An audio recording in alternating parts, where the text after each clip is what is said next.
एक वृद्ध व्यक्ति की इच्छा थी कि वो मरने के बाद स्वर्ग में ही जाए। इसके लिए वो रोज गरीबों को खाना खिलाता और उन्हें दान भी देता। अचानक एक दिन उस आदमी की मृत्यु हो गई। उसका एक बेटा था जिसे मालूम था कि मेरे पिताजी मरने के बाद स्वर्ग जाना चाहते थे। उसका बेटा यह सुनिश्चित करना चाहता था कि उसके पिता स्वर्ग में गए हैं कि नहीं, पर समझ नहीं आ रहा था कि कैसे।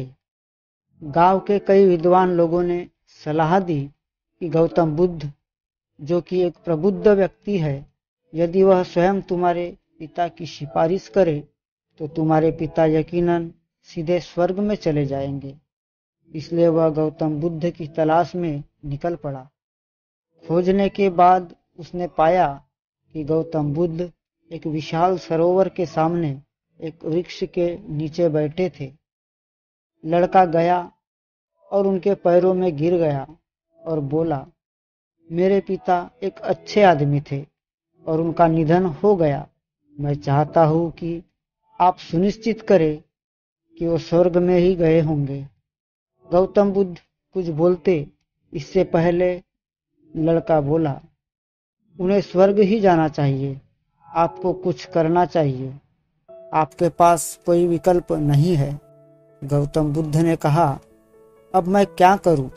तुमने मुझ पर पहले से ही यह सख्ती कर दी है।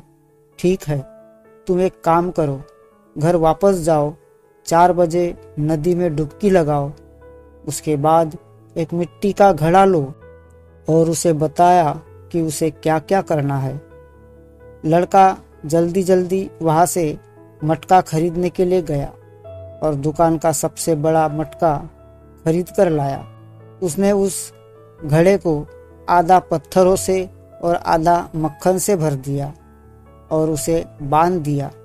बड़ी मुश्किल से उसने इस भारी घड़े को उठाया और ले जाकर गौतम बुद्ध के सामने आकर खड़ा हो गया। बुद्ध ने उसकी ओर देखा और कहा, 3 बार झील के चारों ओर जाओ और आओ। वह आदमी इस भारी बर्तन को लेकर झील के चारों ओर 3 बार घूमा। जब वह आया और बुद्ध के सामने खड़ा हो गया तो वह बहुत थक चुका था। बुद्ध ने उनकी स्थिति और उनके दृढ़ संकल्प को देखा। उन्होंने उससे कहा, बस पानी में चलो, चलते रहो जब तक पानी तुम्हारे सीने में ना आ जाए। वह पानी के अंदर गया।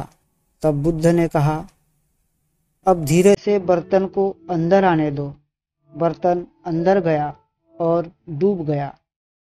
बुद्ध ने एक मोटी छड़ी उठाई, उसके पास फेंकी और कहा, छड़ी लो और अब एक ही झटके से तुम बर्तन को तोड़ दो। तोड़ने के बाद यदि पत्थर तैरने लगे और माखन डूब जाए तो समझ लेना तुम्हारे पिता स्वर्ग में गए हैं, अन्यथा नहीं। घड़ा पानी के नीचे था और वह आदमी थक गया था। वह बोला, एक झटके से तोड़ना एक मुश्किल काम है। बुद्ध ने कहा, लेकिन तुम्हारे पिता स्वर्ग जा रहे हैं, क्या तुम हार मान सकते हो? वह वही खड़ा हो गया और तैयार हो गया। उस आदमी ने उन सभी देवताओं के बारे में सोचा जिन्हें वह जानता था और उसने अपनी सांस रोक रखी थी। एक ही झटके में बर्तन टूट गया और मक्खन ऊपर आ गया। उसने इस अपवित्रता की ओर देखा। मक्खन ऊपर आया, अब क्या करे? उसने बुद्ध की ओर देखा।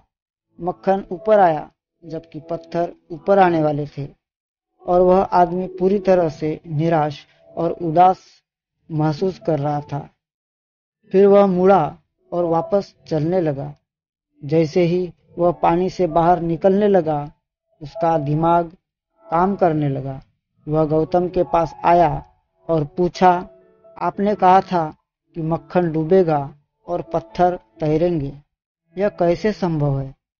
यह तो प्रकृति का नियम है कि पत्थर ही डूब सकते हैं, मक्खन केवल तैर सकता है। क्या आपने मुझे धोखा दिया? गौतम बुद्ध ने कहा, ओ, अब जब आप प्रकृति के नियमों के बारे में इतना जानते हैं तो समस्या क्या है। यदि तुम्हारे पिता मक्खन की तरह है तो वे ऊपर जाएंगे, अगर वह पत्थर की तरह है तो वह नीचे जाएंगे। मैं क्या कर सकता हूँ और आप इसके बारे में क्या कर सकते हैं। आप बहुत थके हुए लग रहे हैं, घर जाओ और सो जाओ। दोस्तों, यह कोई नहीं कह सकता कि मरने के बाद व्यक्ति कहाँ जाएगा, और न ही इसका कोई जादू है। यह तो एक कर्म का फल है। यदि व्यक्ति अच्छे कर्म करेगा तो स्वर्ग जाएगा और बुरे कर्म करेगा तो नर्क। हर व्यक्ति को अपने कर्मों का ज्ञान है। दोस्तों, उम्मीद करता हूँ यह कहानी आपको पसंद आई होगी, तो वीडियो को लाइक करें, शेयर करें तथा इसी प्रकार की नई नई कहानी सुनने के लिए हमारे चैनल को सब्सक्राइब अवश्य करें। तो जल्द ही मिलते हैं एक नई कहानी में। तब तक के लिए आपका धन्यवाद।